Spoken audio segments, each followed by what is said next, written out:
Ladies and gentlemen, the American Jury and Bulldog Nation, I don't break down very often, and I hope I don't break down during this video. And it might go a little long, but I don't care, because I want to pay proper tribute to my buddy, Jason Whitney Deatherage, who recently passed away unexpectedly. This has been a wild couple weeks. In the last couple weeks, I've lost my father-in-law, I've lost Larry Forgy, and now I've lost Jason Deatherage. And I want to begin by saying that Jason Deatherage friendship to me is much like all of those friends that you have over a long period of time, where they're in and out of your life.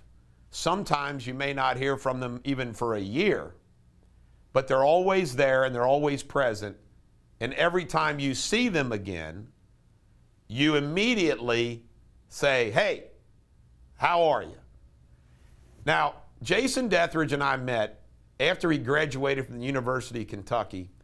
I forget how he came to me, but he wanted to get involved in politics. Somebody referred him to me. I think it might have been his father. His father, Gerald Deatherage, had the Carrollton Tobacco Warehouse.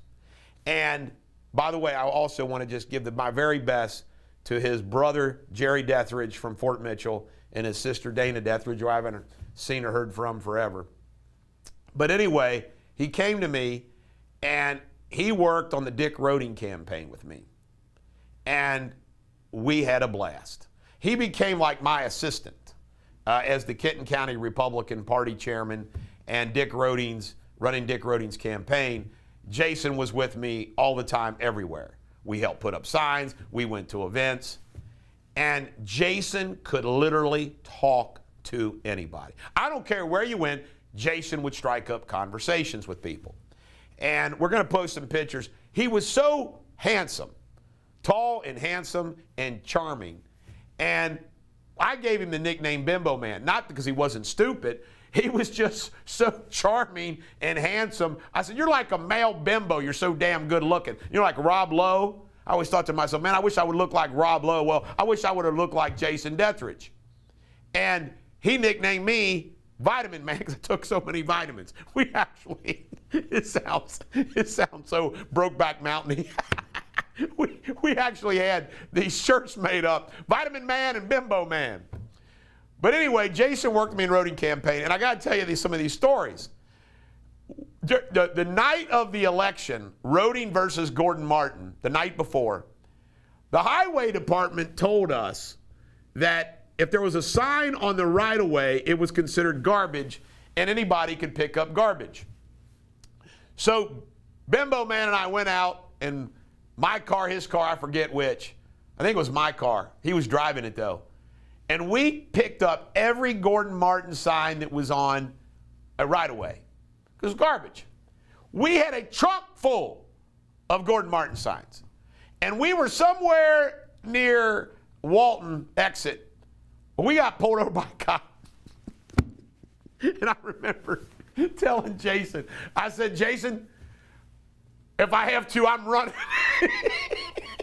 Now, it was just a traffic situation. They didn't check the trunk.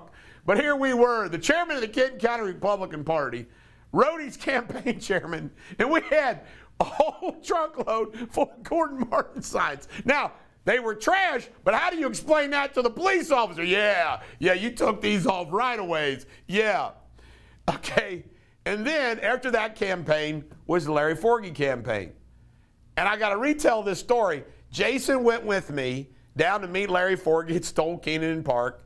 When Larry Forgy looked at us, and I don't want to screw this up, looked at me, first thing out of his mouth, Jason and I are sitting there in the conference room, he says, "There's a tide in the affairs of men, which taken at the flood leads on to fortune. Omitted all the voids of their life is bound in shallows and miseries. On such a full sea we are now afloat.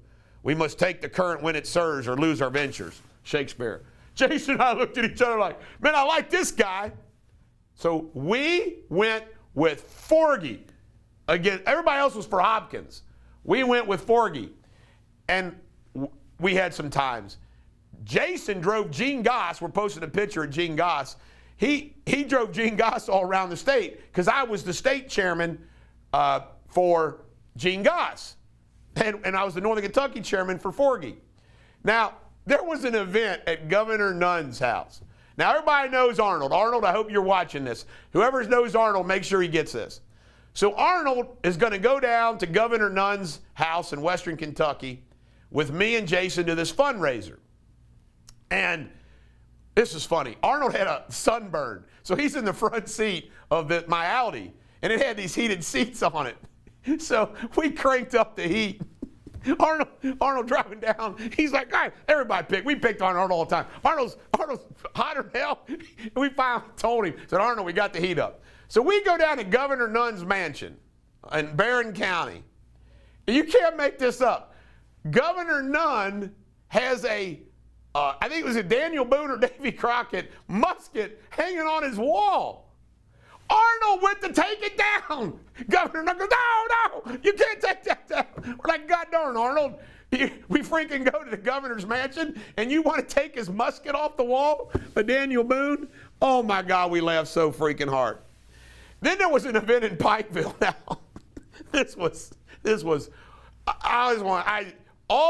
do not think this as a misogynist, okay? This is a compliment to Pikeville. My brother Jed and I and Jason went down to Pikeville for a Republican event. I mean, Jason and I, this is when I drove around the state. I got to know the state of Kentucky by driving around during this campaign. And we went all the way to Pikeville for something. Will T. Scott was the featured speaker. And Will T. Scott was kind of like Forgy. He could speak. And it was the Landmark Hotel. All right? Now, after the political event, the Landmark Hotel turned into like a dance, like a nightclub or something. I'll never forget, Jason and me and my brother were there, and it was 100 women there, girls, and men there too. And I'm not kidding you. I'll never forget this. I mean, this is how big it was because it stuck in my mind. There wasn't one ugly girl or woman in that place. They were all freaking beautiful. I remember Jason, me and Chad were joking around, just say, "Man, this is pretty crazy. This is Pikeville. Look at all these pretty girls." It was so funny. Then Jason, by the way, Jason was married or had a serious relationship. He went through a lot of them. He went to Alabama, but Jason's main thing he got into was selling cars, which was perfect for Jason because he could talk to anybody. But this one woman, he had a serious relationship. I think he got married. And by the way, no offense to anybody, it's just funny. Jason was always coming up with crazy ideas. And they came up with something called the USA Bikini Team. So Jason was traveling around with all these hot chicks, United States Bikini Team or some kind of bikini team thing. It was so freaking funny. And then he started Key 2 Realty, not Key 2 Realty, Key 2 Roofing, Key 2 Roofing, not Key 2 Realty, Key 2 Roofing, which is a company that he was doing quite well with, I think. AC/DC concert. I never saw AC/DC live.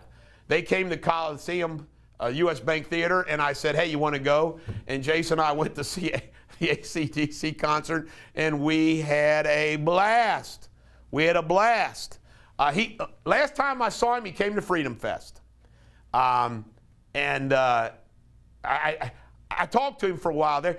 And by the way, he texted me Thanksgiving. He texted me over Christmas. But I'm so glad this was back in the summer, and I want to put it up here. Jason showed up at my house delivering barrels. And he gave me this great barrel that were put on the porch of our barn. And we sat in my office, and we had the most wonderful, lengthy conversation back in the summer. It was just wonderful. But Jason popped in and out. He would call all the time, text all the time. He would call. Sarah, remember this? He called recently and said he was the sheriff. He would prank call me all the time. But my golly, he passed away suddenly over the weekend. And it hit me in the heart, man. It was a kick in the heart to lose Jason. I'll miss the guy. So that's my tribute to Jason. There's other stories which I'll keep to myself. But we sure did have a lot of time. Vitamin Man and Bimbo Man.